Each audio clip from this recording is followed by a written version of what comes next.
Hello, അപ്പോൾ എല്ലാ കൂട്ടുകാർക്കും പുതിയൊരു വീഡിയോയിലേക്ക് സ്വാഗതം. അപ്പോൾ നമ്മൾ ഇന്ന് വന്നിട്ടുള്ളത് നമ്മുടെ കറിവേപ്പില നന്നായിട്ട് വളരാൻ വേണ്ടിയിട്ടുള്ള കുറച്ച് കാര്യങ്ങൾ പറയാൻ വേണ്ടിയിട്ടാണ് കേട്ടോ. നമ്മുടെ പറമ്പിലെ കറിവേപ്പിലയാണ്. വർഷങ്ങളായിട്ട് നമ്മൾ നല്ല രീതിക്ക് തന്നെ ഇത് പരിപാലിച്ച് കൊണ്ടുപോകുന്നുണ്ട്. ഇഷ്ടം പോലെ ഉണ്ട് കേട്ടോ നമുക്ക് കറിവേപ്പില. നല്ല നാടൻ കറിവേപ്പിലയാണ്. അപ്പോൾ നമ്മൾ വിഷമൊന്നും അടിക്കാത്ത നമ്മളെ ജൈവ വളം മാത്രം ഇട്ടിട്ട് നമ്മൾ വളർത്തിക്കൊണ്ടുവന്ന കറിവേപ്പിലയാണ് കേട്ടോ ഇത്. അപ്പോൾ കറിവേപ്പില നന്നാവുന്നില്ല, എല്ലാം മുരടിച്ച് പോകുന്നു എന്നൊക്കെ പറയുന്നവർക്ക് വേണ്ടിയിട്ടാണ് കേട്ടോ ഈ ഒരു ടിപ്സ്.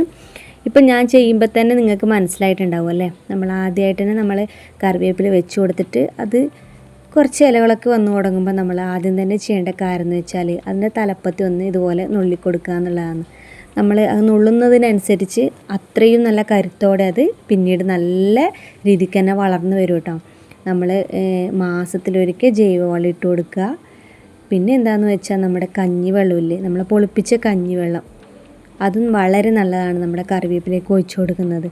അതെങ്ങനെ ഒഴിച്ചു കൊടുക്കുന്നത് വെച്ചാൽ നമ്മൾ 2 ദിവസം മാറ്റി വെച്ച കഞ്ഞിവെള്ളം, നല്ല പൊളിച്ച കഞ്ഞിവെള്ളമാവണം. അതിൽ നമ്മൾ എടുത്ത കഞ്ഞിവെള്ളത്തിൻ്റെ ഇരട്ടി വെള്ളം ഒഴിച്ചിട്ട് മാത്രമേ നമ്മൾ ഡയറക്റ്റ് നമ്മൾ ഒഴിച്ചു കൊടുക്കാൻ പാടില്ല. നമ്മൾ ആ കഞ്ഞിവെള്ളത്തിൽ അതിൻ്റെ ഇരട്ടി പച്ചവെള്ളം ഒഴിച്ചിട്ട് മിക്സ് ചെയ്തതിന് ശേഷം ഒരു കഷ്ണം നാരങ്ങേൻ്റെ നീരും കൂടി ഒറ്റിച്ചിട്ട് നമ്മുടെ ഈ കറിവേപ്പിൻ്റെ ചോട്ടിൽ ഒഴിച്ചു കൊടുക്കുന്നത് വളരെ നല്ലതാണ് കേട്ടോ കറിവേപ്പിലേക്ക്.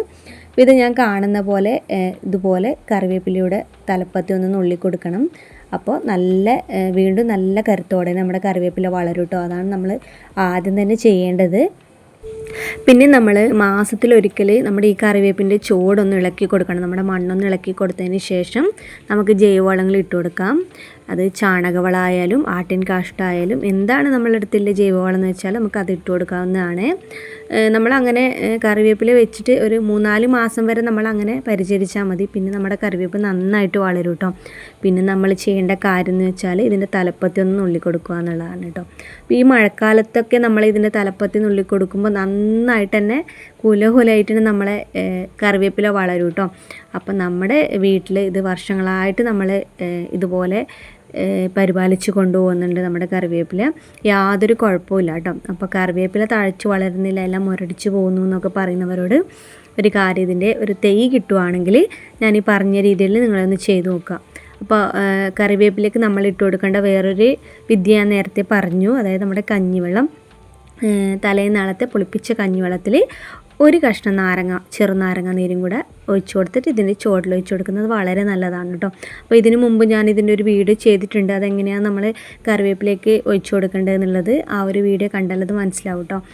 ഇത് വേറൊരു തൈയാണ്. ഇത് വെച്ചിട്ട് കുറച്ചേ ആവുള്ളൂ കേട്ടോ. അപ്പോൾ ഇതും കാണുന്നില്ലേ നിങ്ങൾ നന്നായിട്ട് വളരുന്നത്. അപ്പോൾ നമുക്ക് വീട്ടിൽ എളുപ്പത്തിൽ വളർത്തിയെടുക്കാൻ പറ്റുന്നതേ ഉള്ളൂ കറിവേപ്പില കേട്ടോ. അപ്പോൾ ഈ ഒരു വീഡിയോ എല്ലാവർക്കും ഉപകാരപ്രദമായെന്ന് കരുതുന്നു. വീഡിയോ ഇഷ്ടമായ ലൈക്ക് ചെയ്യാനും സബ്സ്ക്രൈബ് ചെയ്യാനും മറക്കല്ലേ. ബൈ.